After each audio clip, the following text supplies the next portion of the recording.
کہاں بڑھ رہا ہے؟ نمبر ہی نہیں بڑھ رہا. ہاں نمبر ہی نہیں بڑھ رہا.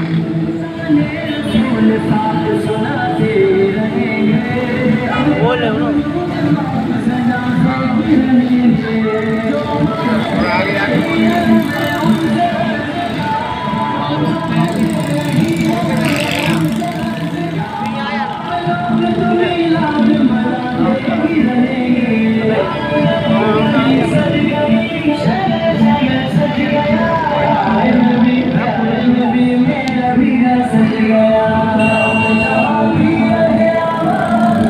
محبت کا عنایت کا عطا کا چاند نکلا ہے. محبت کا عنایت کا عطا کا چاند نکلا ہے.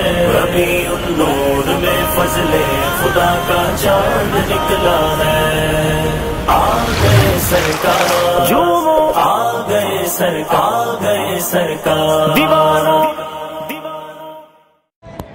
نحمده ونصلي على رسوله الكريم اما بعد فاعوذ بالله من الشيطان الرجيم بسم الله الرحمن الرحيم وربك يخلق ما يشاء ويختار آمنت بالله صدق الله العظيم الصلاة والسلام عليك يا رسول الله وكلهم من رسول الله ملتمس غرفا من البحر ورشفا من الديم مولاي صل وسلم دائما سرمدا على حبيبك خير الخلق كلهم بحمد الله تعالى.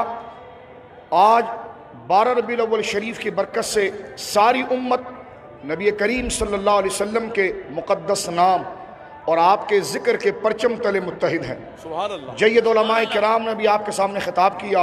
مجھ سے قبل حضرت علامہ مولانا قبلہ لیاقت حسین اظہری صاحب مدد ذلہ نے آپ کے سامنے خطاب کیا اور بڑی مرکزی گفتگو فرمائی. ہر جہت سے، موجودہ حالات کے حوالے سے، جلوس کی مرکزیت کے حوالے سے، اس کی افادیت کے حوالے سے ہم تمام کی توجہ دلائی. ان تمام باتوں کو ذہن میں رکھیں. قبلہ شاہ صاحب نے بڑی مرکزی گفتگو فرمائی. حضرت علامہ استاذ العلماء مفتی حسان صاحب قبلہ مدد ذلہ آپ بھی اس جلوس کی قیادت فرما رہے ہیں.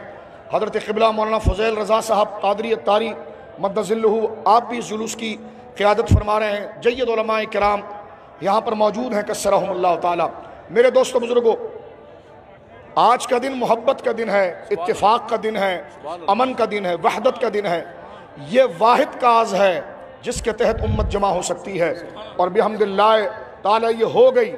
لسانوں کے فرق سے، زبانوں کے فرق سے، زمینوں کے فرق سے، وطنوں کے فرق سے سب سے آزاد ہو کر امت آج اس پرچم کے نیچے جمع ہو کر کہہ رہی ہے کہ دہن میں زباں تمہارے لیے، بدن میں ہے جاں تمہارے لیے، ہم آئے یہاں تمہارے لیے، اٹھے بھی وہاں تمہارے لیے. بحمداللہ تعالی آج اس ہستی کا ذکر ہے جو باعث تخلیق ارض و سما ہے.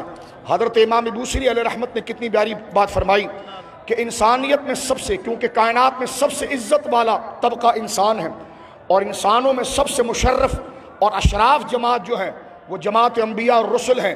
وہ رسول اور ان رسولوں کے آقا ہمارے ہیں، ہمارے نبی پاک صلی اللہ علیہ وسلم کی ذات گرامی ہے. امام بوصیری علیہ رحمت قرآن و سنت کا ترجمہ کرتے ہوئے اس بات کو بیان کرتے ہیں کہ وَكُلُّهُمْ مِن رَسُولِ اللَّهِ مُلْتَمِسٌ.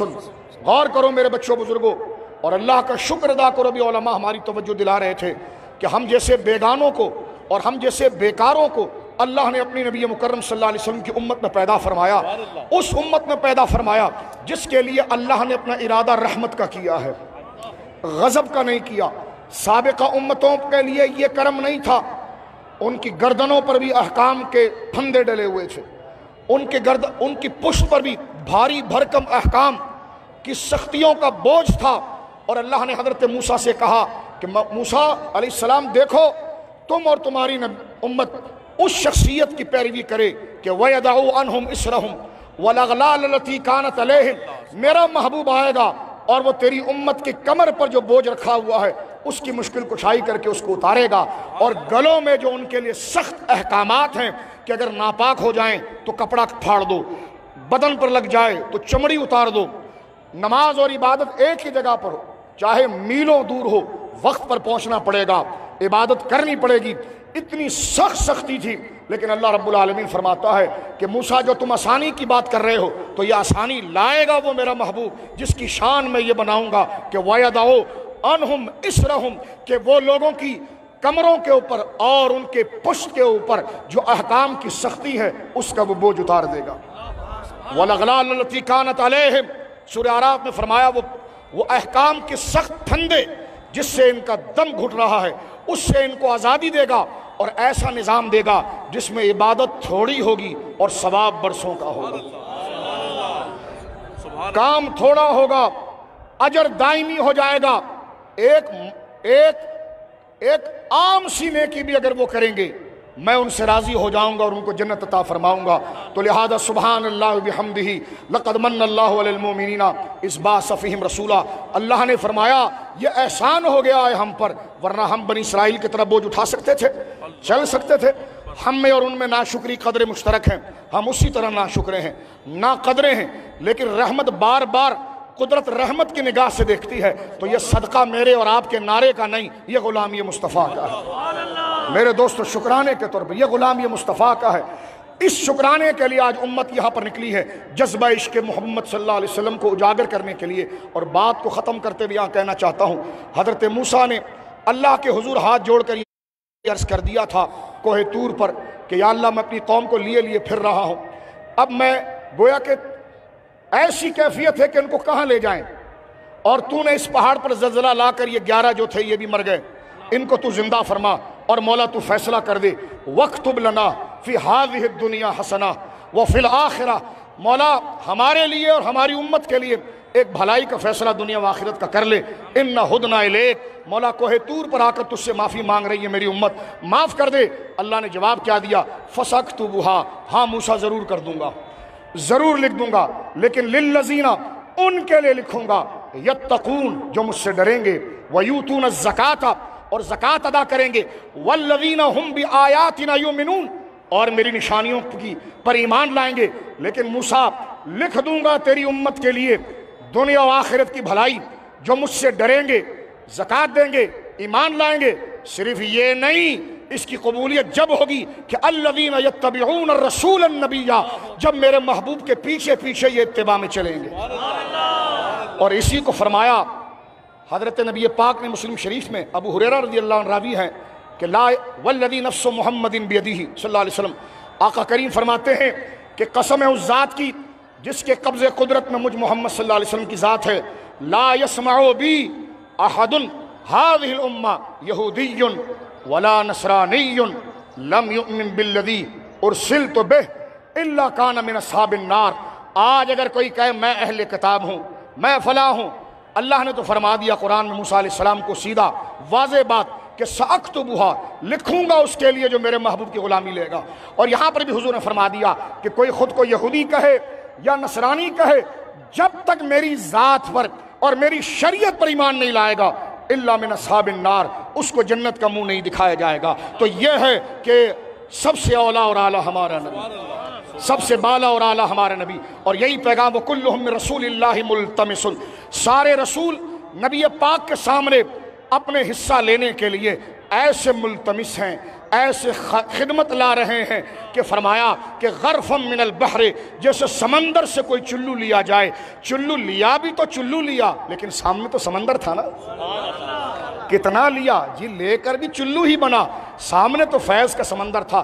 وَرَشْفًا مِّنَ الدِّيَمِ، دیم عربی زبان میں مسلسل بارش کو کہتے ہیں، رش کہتے ہیں بارش کے قطرے کو۔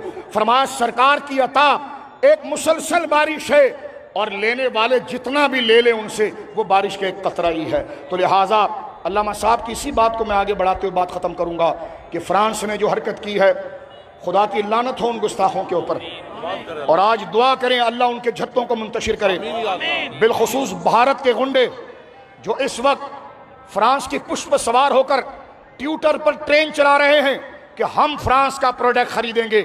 میں نے حدیث مجھے یاد آ گئی، آقا نے فرمایا تمہارے دشمن تمہارے خلاف ایسے جمع ہوں گے جیسے ایک پیالے کے شوربے پر جمع ہوتے ہیں۔ حضرت حذیفہ نے کہا یا رسول اللہ اس وقت ہم کم ہوں گے؟ فرمایا نہیں، ایک چیز تمہارے اندر وہن ہوگی، اور وہن کیا ہے کہ حب الدنیا کراہیت الموت، تم دنیا سے پیار کرو گے، موت سے نفرت کرو گے۔ لیکن یا رسول اللہ آپ کی رحمت کو گواہ بنا کر کہتے ہیں کہ ہماری جان بھی آپ پر قربان ہے، ہمارے بچے بھی آپ پر قربان۔ حضرت حسان فَإِنَّ أَبِي وَوَالِدَتِي وَعِرْضِي یا رسول اللہ میرا باپ، میری ماں، میری عزت لعرض محمد منکم وقا، یا رسول اللہ آپ کی عزت پر میرا باپ بھی قربان ہے، بولیے سبحان اللہ، میری ماں بھی قربان ہے، میری جان بھی قربان ہے، بتلا دو گستاخ نبی کو غیرت مسلم زندہ ہے، بتلا دو گستاخ نبی کو غیرت مسلم زندہ ہے، ان پہ مر مٹنے کا جذبہ کل بھی تھا، اور ایک بات گستاخ نبی کی ایک سزا، گستاخ نبی کی ایک سزا، سردن سے جدا جہاد اس کا علاج ہے۔ آسیہ کو چھوڑ کر نیچے لیٹ گئے، ممتاز کو چھوڑ کر نیچے لیٹ گئے، عوض میں کیا ملا؟ نبی کو گالیاں، کچھ شرم کر لو، کچھ حیا کر لو، قوم تیار ہے آگے بڑھو۔ جیسے آپ اپوزیشن کو مکہ دکھاتے ہو نا، ایسا مکہ فرانس کو دکھاؤ، نیچے لیٹ کر بات نہ کرو، کڑک بات کرو۔ اور آج کی ریلی میں ہم رجب اردوغان کو سلام پیش کرتے ہیں، جس نے مردوں کی طرح اسلام کی ترجمانی کر کے کفر کی آنکھوں میں آنکھیں ڈال کر بات کی ہے۔ اللہ عالم اسلام کو سلامت رکھے۔